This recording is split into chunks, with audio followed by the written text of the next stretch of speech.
7 miles beneath the surface of the Pacific, there is a place so deep and so dark that the pressure down there would crush a human being in an instant.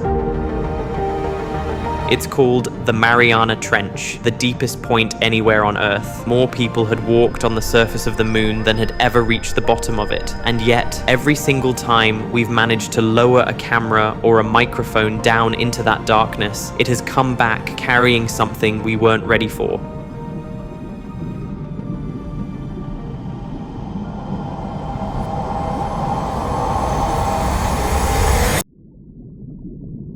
Some of what we've found down there we've been able to explain. Some of it we're still arguing about decades later. And one thing that came back up has never been explained at all. So here are 7 of them, starting with the ones we understand and ending with the one that nobody can. Back in 2016, a research vessel was running a slow survey over the deep Pacific floor, thousands of feet down, when the camera on its little robotic sub drifted past something almost nobody had ever seen alive. It was a small octopus sitting completely still on a bare patch of rock, and it was pale, so pale it was almost see-through, with none of the color you'd expect an octopus to have. The scientists watching the live feed nicknamed it Casper, and the name stuck partly because there was nothing else to call it. It didn't match any species we had on record, and even now, years later, it still doesn't have an official scientific name, but the part that stays with you isn't what it looked like, it's what it was doing. Octopuses like this one lay their eggs on the stalks of old, dead sponges, and then they stay there for months,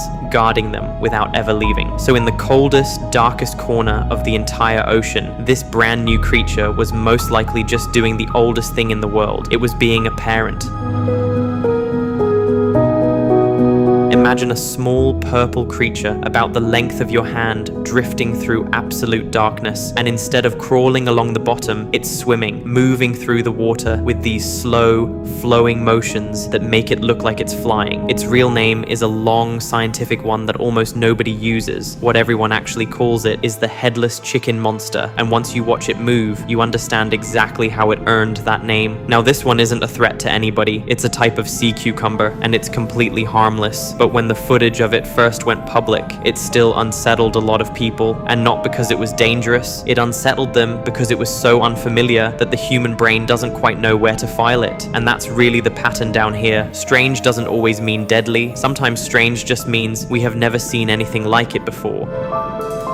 For a long time, scientists believed there was a hard limit for fish, a depth beyond which a fish simply could not exist. Past a certain point, the pressure becomes so extreme that the body should start to fail from the inside, the cells breaking down, the whole animal falling apart. And then a camera filmed a small, almost transparent fish swimming calmly, deeper than any fish had ever been recorded before. It's a kind of snailfish, soft-bodied, pale, no scales, drifting through the dark like a ghost with a tail. And by every rule scientists had at the time, it should not have been able to survive down there at all. So how does it manage it? The answer is a special chemical the fish builds up inside its own body, one that works almost like scaffolding, holding its cells together while the pressure outside tries to crush them. But there's a strange catch to it. Go much deeper still, and the fish would need so much of that chemical that it would begin to poison itself, which may be the real reason nothing with a backbone has ever been found any lower than this. In 2019, an explorer climbed into a submarine and traveled all the way down to the deepest point in the entire trench, a spot so deep that if you dropped Mount Everest into it upside down, the mountain still wouldn't reach the surface. He went down there expecting to document life at the very edge of what's possible, and he did find some, but he also found something else sitting on the seafloor, a plastic bag. And honestly, that's more disturbing than any monster on this list because of what it means. It means there is no corner of this planet we haven't already touched. We managed to get our garbage to the bottom of the deepest ocean on Earth before most scientists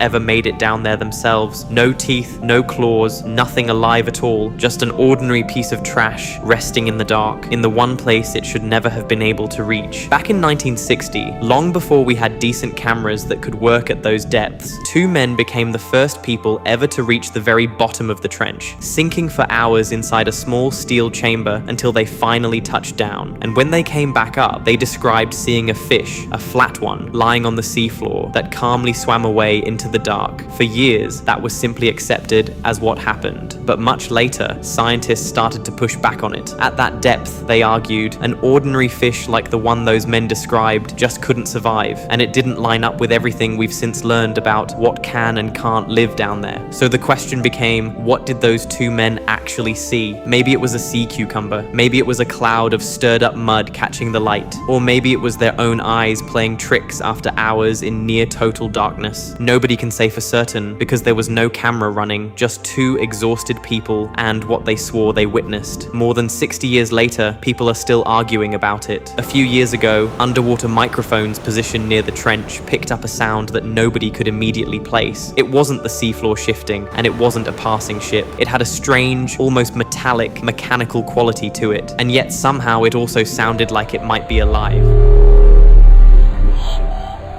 For a while, it was a genuine mystery. The leading explanation now is that it's a whale, a particular kind of whale producing a call we'd simply never recorded before, somewhere in a stretch of ocean so deep and so empty that almost nothing down there ever gets heard at all. So the likely answer is a whale, but it's worth pausing on the fact that we're still saying likely. A sound rose up out of the deepest place on the planet, and the best we can honestly offer is that we think it came from an animal. And number one, the one that doesn't come with a tidy ending. Over the years, instruments listening near the trench have occasionally logged a signal, short, repeating, and structured in a way that doesn't line up with a ship or an animal or the movement of the ground below. Most of the time, there's a perfectly ordinary explanation waiting for it. It's a glitch in the equipment, or a layer of cold water bending the sound in an odd way, and nearly every single time, that turns out to be exactly what it was. Nearly every time, because a small handful of these were never actually resolved, never proven to be something, and never proven to be nothing. They were simply recorded, written down, and set aside in a place so far from everything that going back to double check is almost impossible. No footage, no creature, no name, just a signal picked up once in the deepest and darkest place we know of, and to this day, nobody has ever been able to say what made it. Here's the thing that stays with me after all of this. 6 of those 7 we've either figured out or come genuinely close to figuring out, and that isn't a letdown, it's actually the remarkable part. The trench keeps handing us things that look impossible at first, and slowly, one expedition at a time, we keep managing to work them out. But the 7th is the reminder sitting underneath all of it. We have mapped more of the surface of Mars than we have of our own ocean floor. Almost no one has ever stood at the bottom of it, and every trip down there still comes back with something we can't fully explain. That last signal is still down there right now, exactly where we left it, waiting for the next camera to arrive. So let me leave you with this. That final sound, the one nobody could explain, do you think we'll eventually find out what it was, or are some things down there just meant to stay unexplained? Let me know in the comments. And if you made it all the way to the end, do me a favor and hit that like button. It genuinely helps the channel more than you'd think. Subscribe while you're here, because we've got more of these coming, and the next one goes somewhere even stranger. The ocean is vast, and there is still so much more down there left to find.